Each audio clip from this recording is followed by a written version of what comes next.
just bring us the latest on the scale of the blockade and how much it's actually choking off oil. How much pressure is this putting on Maduro's government?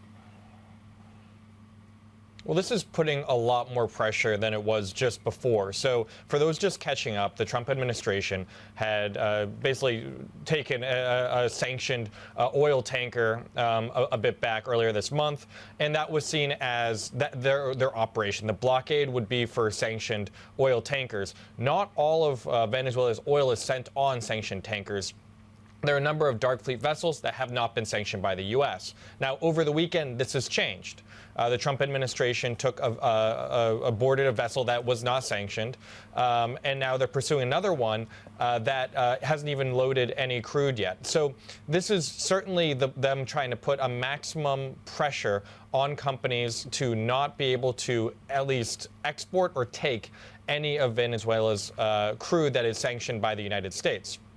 Now, the small caveat, of course, is that Chevron has a waiver to allow them to export some of it. So it doesn't affect everything, but it is going to affect essentially most of it.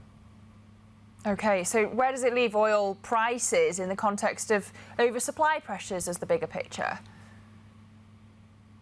You know, Venezuela, it's not an enormous producer in the grand scheme of things. They have very large reserves, but they're only producing less than 1% of global demand. So if the Trump administration were to bring all of their exports down to zero, yes, you would probably see a knee-jerk reaction where you would see an increase in prices. People are trading on sentiment. Maybe there will be a mixed match between what China has to buy and they have to find other supplies elsewhere.